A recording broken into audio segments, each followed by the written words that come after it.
Welcome to WatchMojoUK, and today we're counting down our picks for the top 10 Carry On films. Lisa, I don't seem to have a pair. I wouldn't say that, dear. For this list, we'll be ranking the funniest, most outrageous, or otherwise classic examples of this enduring comedy film franchise. What's your favourite Carry On film? Let us know in the comments. Number 10. Carry On England. Oh, you little beauty. I could kiss you. The Carry On franchise was well known for its cheeky sense of humour and bawdy slap and tickle plot predicaments. Carry On England was something of an outlier, a product of the more permissive 1970s that actually had to be toned down a bit by the British Board of Censors. This was in response to the film's more explicit language and nudity, at least by the series standards. Yes! Yes! That was lovely! Good! Thank you very much! Get out of my sight! Additionally, many of the stock Carry On players weren't available for England, but that doesn't mean established British talent like Judy Geeson don't receive their time to shine. The vibe here overall is roughly analogous to a series like MASH, or even future American screwball comedies a la the Police Academy films. It's a fun, late-cycle carry-on romp. A sort of a big belt. Ooh. Made of barbed wire. God. Sounds a bit uncomfortable, sir. Number 9. Carry On Up the Khyber. One, did he not? Dearest, if you can't express yourself in more elegant terms, kindly shut your kegel. The comedy of Carry On is considered by many to be relatively inoffensive, the sort of blue jokes you might hear in a pub or read in a magazine your parents might be hiding in the closet. Carry On Up the Khyber is a bit different, however, primarily due to cultural sensibilities of the modern day. For starters, the fact that the film downplays Crown rule, colonialism, and the British Raj in India may offend some, although Khyber never comes across as malicious to this end. They will die the death of 1,000 cats. However, the decision to put Carry On regular Kenneth Williams in brownface certainly hasn't aged well. Mileage may vary, but many fans still consistently rate Up the Khyber as one of, if not the best, in the whole franchise.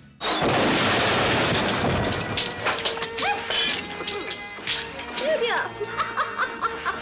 I see you've got a little plaster. Number 8. Carry On Spying. There's a bit of a kismet behind the scenes of Carry On Spying, thanks to the fact that many of the franchise's crew members also worked on some of the James Bond films.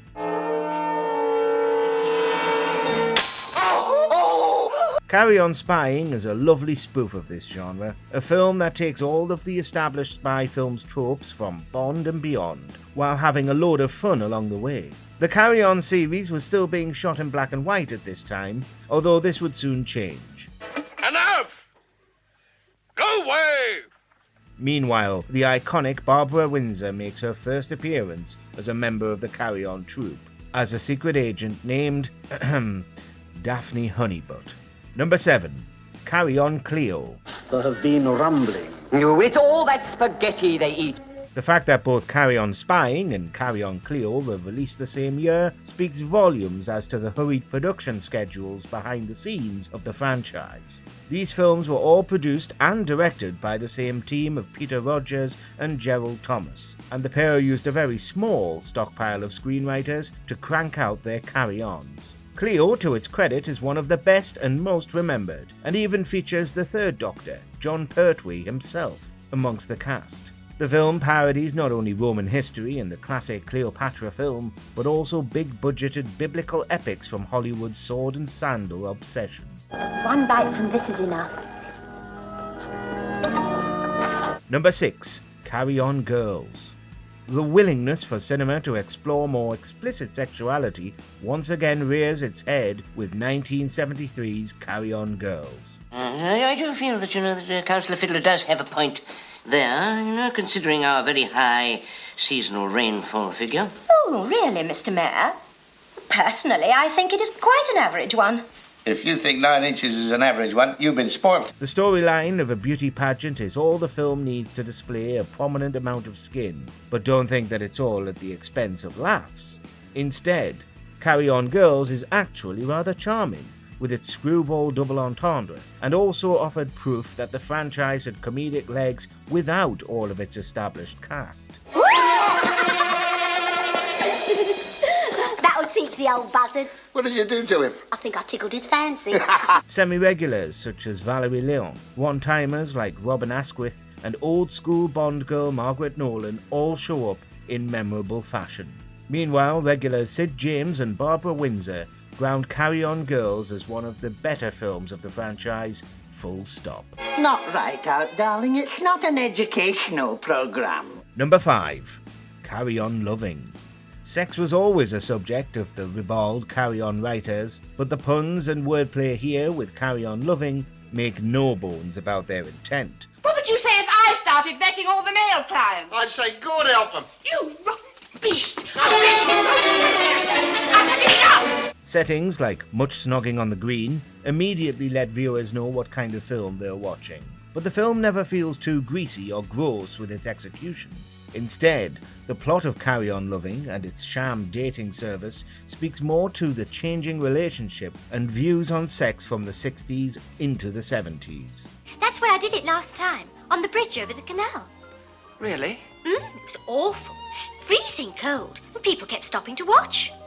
I'm not surprised. The feeling of free love is very much alive here. The gags fly fast and furious, and the Carry On regulars are ably aided by newcomers Jackie Piper and Imogen Hassel in memorable roles. All right, darling, get your gear off. What? Number 4.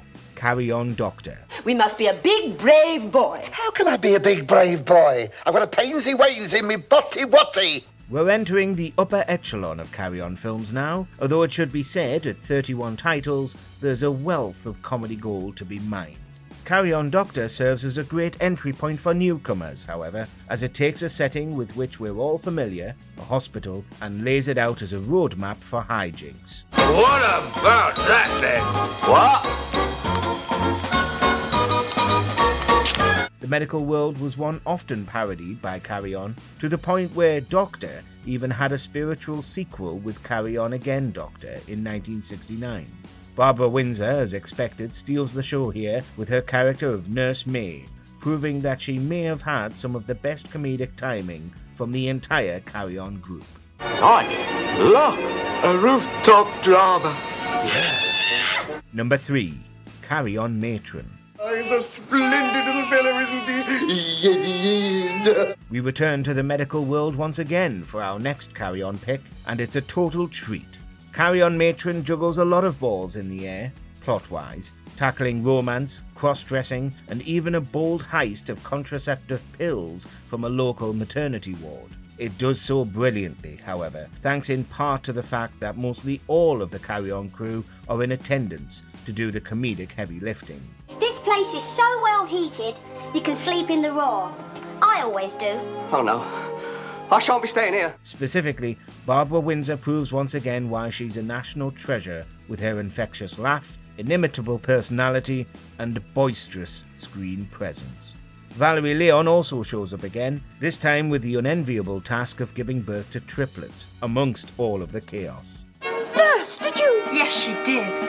And she was absolutely wonderful. Number 2. Carry On Screaming. Had a lovely time. You call that lovely? To my poor dear mother's funeral?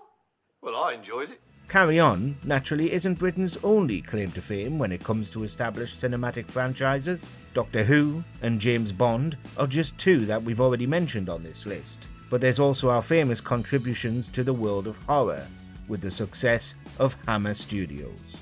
They're talking to Dan. Dan? Dan, the gardening man, you know. Oh. The vibe and gothic atmosphere of Hammer horror is parodied dead on with Carry On Screaming from 1966, a film that succeeds in celebrating any and all things Hammer. The film was shot at its own famous studio, Pinewood, and there's a nice balance of black comedy and spooky, monstrous goings-on that are afoot. This one, pardon the pun, is an absolute scream. I only hope we're doing the right thing. Before we begin, we publish new content every day, so be sure to subscribe to our channel and ring the bell to get notified about our latest videos. Number 1. Carry On Camping. Now don't forget, not a word to the girls about where we're going. It's a mystery holiday. The Carry On films are ubiquitous, and it honestly does become difficult to pick a favourite. Carry On Camping might be the perfect distillation of the franchise's comedy spirit, however. It's sexy but not sleazy, silly but not stupid. Where is he? Gone for a pee. Oh. Here he comes now.